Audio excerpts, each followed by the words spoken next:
What's going on, everybody? Welcome back to Torque Spec Garage. Got another how-to video for you today. If you know me, you know the channel, you already know we're working on another Toyota.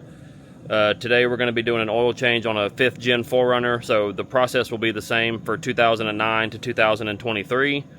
So first things first, I already got the carb off the ground. I'll show you it in a second, but the first thing we're going to do is try to get the skid plate off. From what I've read, that's probably the trickiest part to the whole thing. Other than that, it's just like your standard oil change. So I'll show you guys the car and we'll get right to it.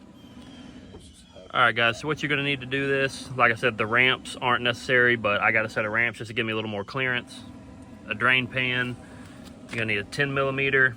Depending on your skid plate, these will vary. You need a 10 millimeter, a 12 millimeter, a 13 millimeter, and a 14 millimeter. This is for your drain plug. You're going to need a new filter. We went with OEM, part number 04152-YZZA5. I have a breaker bar, a 64 millimeter special Toyota oil filter housing socket. You're going to need 6.6 quarts of an OW20 oil of your choosing. We're using the Valvoline Max Life. You're going to need a funnel, a 3/8 ratchet, and a 3/8 extension to get the plug out. And that's all you need to do the oil change. Alright guys, so here's the car we're going to be doing the oil change on. Like I said, 5th gen 4Runner. This is the limited, so I already got it up on ramps. And the first thing we're gonna do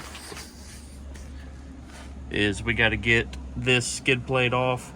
So I believe it's two 12 millimeters and two 13 millimeters, and it should drop down out of the way in a couple push clips, but I will let you know once I confirm that for a fact. All right guys, so I just took the rear bolts out of the skid plate and it swung down forward enough and did the little unhook thing. So there's a clip still holding it up at the top, but that gives me enough access to get to the oil filter housing right here. So I'm not going to remove the skid plate completely. So we'll get this little access cover right here pulled off, which is two 12s, and then we'll get the drain plug taken out and let all the oil drain out. All right guys, so once you get that little cover popped off, here's our drain bolt. Like I said, it's a 14 millimeter. So just break that loose and we'll let all the old oil start draining out. All right guys, so we got the plug out, oil's draining out. This thing holds 6.6 quarts, so just give it a minute. Make sure all of it drains out. This oil looks really good, it's not flaky.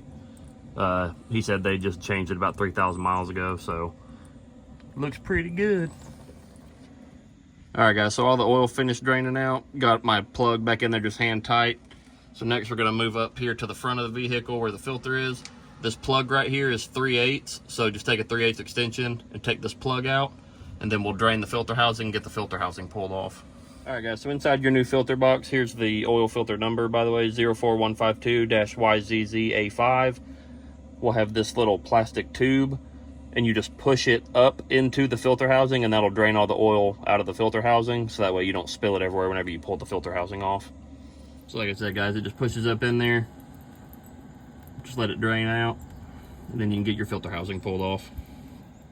All right guys, so all the oil finished draining out of the filter housing. So to get the filter off, you actually need a 64 millimeter special socket.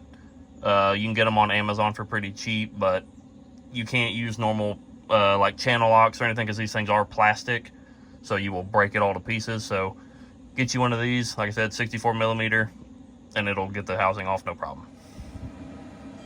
All right guys, so here's the filter housing. Like I said, it looks really good. I wiped it out real good with a rag. There's an O-ring right here you have to pop off, and your new oil filter will come with a new O-ring for the filter housing and the plug, so be sure you swap those out. So I'll get those swapped out. We'll get the new filter slid in here and put back in. All right guys, so got the new O-ring slid on there. The other one, like I said, just goes right here in the bottom of the housing. Open, it should just seat down in there like that. Then you just put your plug back in, and I'll get you guys torque specs on everything here in just a second when we're putting everything back in. All right guys, so then you just take your new paper filter and it just slides right in here. Just push it down, make sure it's all the way seated, and then we're ready to get this put back in the car. All right guys, so we got the new filter installed and everything put back in. The housing itself gets torqued down to 18 foot-pounds. the plug gets torqued down to 10 foot-pounds, and the actual drain plug itself gets torqued down to 30 foot-pounds. So all that's good and tight. So now we'll go up top and get some oil put in it, and then we'll get the skid plate bolted back on, and that's all there is to it. All right, guys, so we're up top. Here's your oil cap. Pop it off. Like I said, this thing takes 6.6 quarts of OW20. So I'll grab a funnel and we'll start putting oil in it. All right, guys, so we got our funnel stuck in here. I already got 6 quarts put in here, so I'm just gonna add another half quart, then I'll check the dipstick, and we'll see where we're at. All right, guys, so your dipstick's right here on the other side, right here, little yellow one says engine oil. So you just wanna pull it, and you wanna be just at the top of that second dot, which I know it's hard to tell, but we are right at the top of the second dot. So now we'll start it up, let it run for a minute. I'll climb under there, make sure there's no leaks.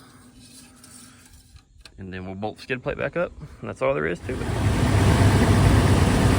All right, guys, so we're up under the car. She's running good, as you can see. No leaks.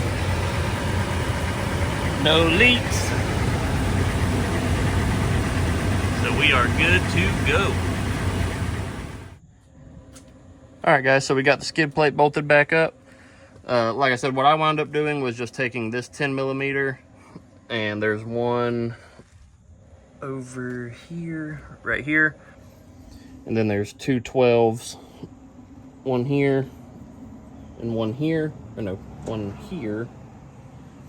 And that just let it swing down. So to get it out, you do have to like push backwards and pivot the hooks off. So that was kind of annoying, but other than that, pretty straightforward, and everything's all good in the hood. All right, guys, then lastly, we're gonna show you how to reset the oil maintenance light. So you wanna make sure you're on trip A. Actually, we gotta start the car first.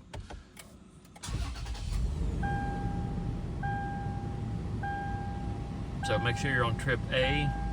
If you're not there, just use the little knob on the right to toggle until you get to trip A.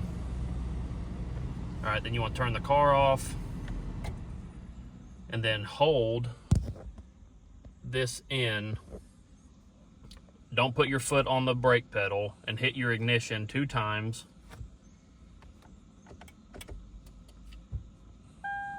Resetting maintenance data. All right. And that's all there is to that. Now you can start the car.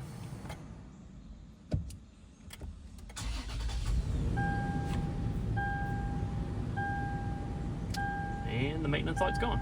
That's how you do that. All right, guys, and that's going to do it for another video here on Torque Spec Garage. As always, if you have any questions, leave them in the comments, and you know I'll answer them and help you in any way you need. But yeah, pretty straightforward, simple. Save yourself some money and do this stuff yourself. Can't beat that. But I'll catch you guys in the next one. Thanks for watching. See ya.